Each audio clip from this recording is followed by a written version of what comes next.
Mainit na balita, dismiss na sa serbisyo si dating Bulacan 1st District Engineer at OIC Regional Director Henry Alcantara, ayon kay DPWH Secretary Vince Dizon. Blacklisted na rin ang dalawang kontraktor ng Ghost Projects na nabisita ni Pangulong Marcos sa Bulacan nitong Agosto. May ulat on the spot si Joseph Morong. Joseph!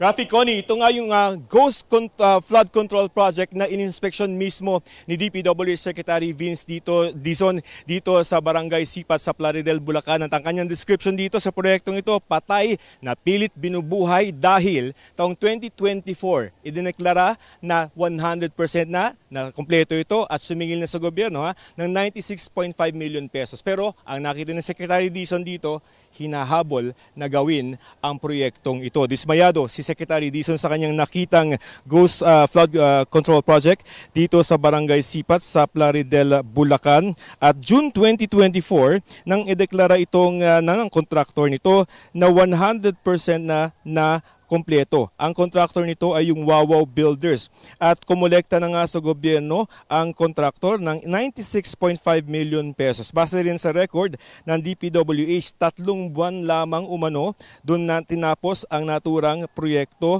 noong idineklara nila ito na tapos na. Pero sa pagdating ni Dizon dito, mga subcontractor na lamang ang gumagawa at hinahabol ito. 3 linggo pa lamang ang nakakaraan nang sabihan sila na gawin ito sa halagang 700,000 pesos lamang. At ayon kay Dizon, yung mga nakapirma dito ay itong sina dating DPWH Regional Director Henry Alcantara, dating OIC District Engineer Bryce Erickson Hernandez at OIC Assistant District Engineer JP Mendoza. Ang mainit na balita, Rafi, Connie, ay dinismiss na ni Dizon itong si Alcantara na dating suspended lamang at sasampahan daw ng kasong kriminal sa mga susunod na araw. Ipedidismiss na rin itong sina Hernandez at Mendoza. Sa isang text message naman, sinabi ni Alcantara na iginagalang daw niya ang aksyong ito ni Secretary Dizon. Sa Senate hearing ay nagpaliwanag noon si Alcantara na kung may nangabayaran daw man ng mga proyektong Ghost or Ghost Project ay nagtitiwala lamang siya sa kanyang mga tao, pero inamin din niya na kapabayaan din niya ito. Sa isa pang mainit na balita, pinabablackmail na habang buhay na blacklisted din ang Wawaw Builders at ang Sims Construction Trading. Ito naman yung kontraktor dun sa isa pang Ghost Project na binisita mismo ni Pangulong Marcos sa Barangay PL sa Baliwag, Bulacan. Narito po ang pahayag ni Secretary Dizon. Patay na, pinipilit buhayin. Kasi nabayaran na siya nung last year. Sabi dito ng DPWH, 100% completed na to last year. Pero, siguro, 3 weeks ago, umiinit, nag-iimbestiga na ang Kongreso, nagalit na ang Pangulo, pinipilit buhayin yung patay. Wala na to Ghost Project ito Klarong-klaro. Ito talaga, ninakaw yung 100 million na yan. Pero itong hayop na Wawaw na ito, at yung kung sino man ang may-ari niyan, talagang kailangan managot yan. And kung sino man ang nag-aproba nito sa DPWH, kailangan managot nito. Rafi, Connie, tungkol naman doon sa mga courtesy resignation na hiningi nitong si Secretary Dizon, 6 daw sa lahat ng 6 na undersecretary ng DPWH ay nagsumite na ng kanilang courtesy resignation at 2 linggo ang ibinibigay ni Secretary Dizon sa kanyang sarili para reorganisahin ang DPWH. Connie, Rafi?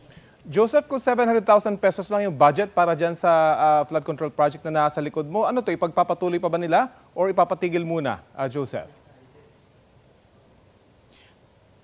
And ang sabi nitong si Secretary Dizon ay itutuloy na rin itong proyekto nito pero tututukan na nila yung gagawin nito. At kanina, in-inspect ni Secretary Dizon yung bahagi ng dike. Ang akala namin, yung mga nakapatong lamang na mga sako ay ganun lang yung pagkakagawa. Pero binungkal naman ng foreman at ipinakita na buhos naman yung loob. So satisfied on that respect yung DPWH dun sa subcontractor na gumagawa nito. Pero yung question mo, itutuloy pa rin yung proyekto na ito pero tututukan na ng DPWH. Frank. Gayunman, nangangamoy kaso talaga ito. Joseph, marami ba yung pwedeng kasuhan dahil dito? Medyo, malaki talaga yung nawala sa Kabanang Bayan. At na-establish ba kung sino yung kumuha dyan sa subcontractor, Joseph?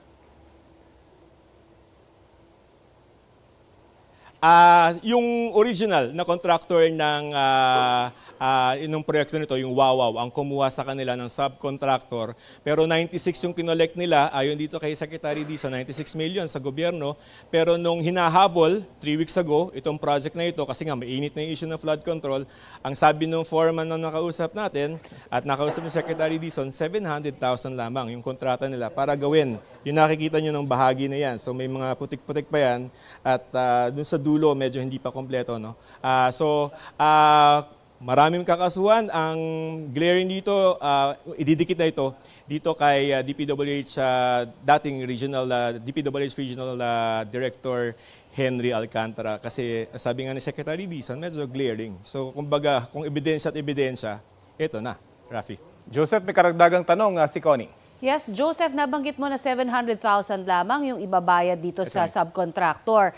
So, itong 700,000 as compared dun sa 96 million, paano ba yun ibabalik pa?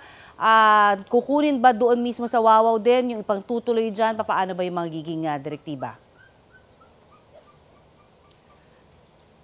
Yun ang wala pang detalye itong si Secretary Dizon. Hindi pa natin siya natanong about it. No? Kasi June 2024 pa siningil eh. Anong hinabol na, ang sabi 700,000.